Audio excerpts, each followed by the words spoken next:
사랑하는 새나 친구들 반갑습니다. 목요일 말씀을 나눌 신현민 전도사입니다. 누구나 한 번쯤은 인생의 가장 어두운 밑바닥을 경험하는 때가 온다고 합니다. 마찬가지로 우리의 영적인 삶도 영혼의 밑바닥을 경험할 때가 있습니다. 엘리야도 호렙산에서 거짓 선지자 850명과 싸워 이긴 후 그런 순간이 찾아왔었죠. 그럴 때 우리는 어떻게 반응하고 고백해야 할까요? 오늘 살펴볼 주제는 영적 슬럼프 속에서입니다. 함께 본문 말씀을 읽어보겠습니다.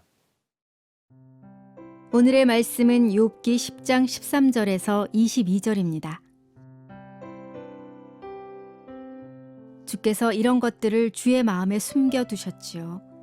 주께서 이를 염두에 두고 계심을 내가 압니다. 내가 죄를 지으면 주께서 지켜보시고 내 죄악에서 나를 면해주지 않으십니다. 내가 악하다면 내게 재앙이 있을 것입니다.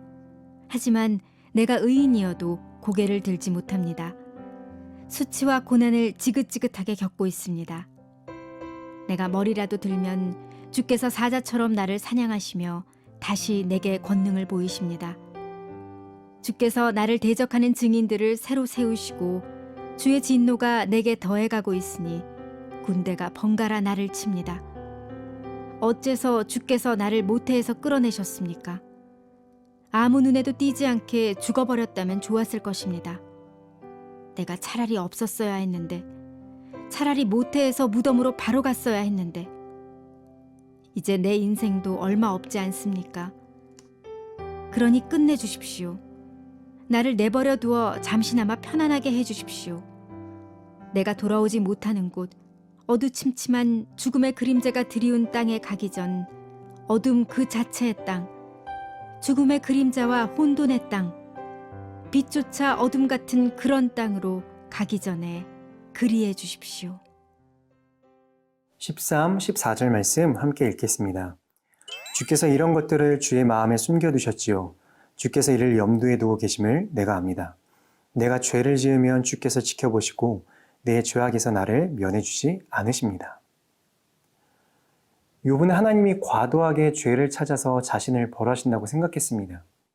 주님이 자신을 존귀하게 창조하셨음에도 불구하고 너무 가혹하게 자신을 다루고 계신다고 생각해 불평과 원망을 쏟아놓습니다. 그러나 어제도 함께 나눴듯이 우리 하나님은 벌 주시기를 기뻐하시는 분이 아니십니다. 아무리 큰 죄 가운데 있다 할지라도 회개하고 돌아오는 자에게는 은혜를 베푸시길 기뻐하시는 사랑의 아버지이십니다. 여러분은 괴로움 중에 있을 때 어떤 하나님을 묵상하고 계시나요?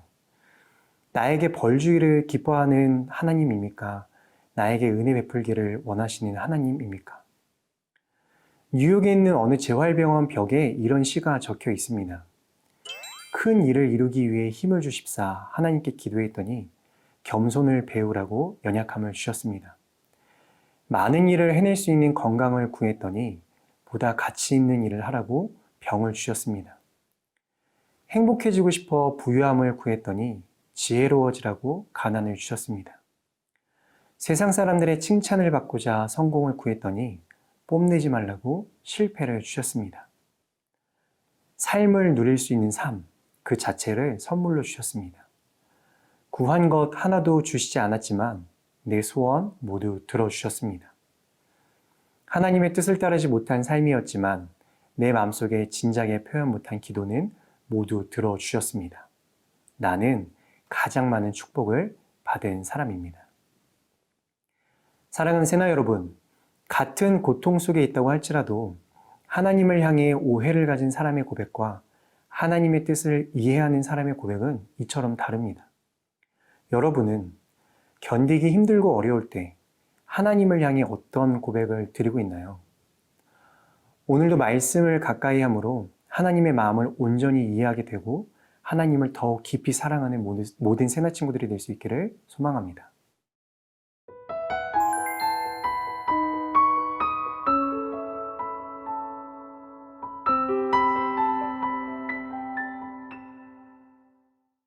(19, 20절) 말씀 함께 읽겠습니다. 내가 차라리 없었어야 했는데, 차라리 모태에서 무덤으로 바로 갔어야 했는데, 이제 내 인생도 얼마 없지 않습니까? 그러니 끝내주십시오. 나를 내버려 두어 잠시나마 편안하게 해 주십시오. 욥은 고통의 무게가 너무 무거워서 하나님께 차라리 자신을 내버려 두시라고 간구합니다. 하나님이 자신의 인생을 간섭하지 않으시고 내버려 두시면 남은 짧은 인생이 남아 평안할 수 있을 거라고 생각합니다. 하지만 이것은 하나님이 우리 같은 죄인의 인생에 간섭하시는 것이 얼마나 큰 은혜이고 또한 내버려 두심이 얼마나 큰 저주인가를 잊어버린 행동입니다. 사랑의 반대말은 미움이 아니라 무관심이다 라는 말이 있죠.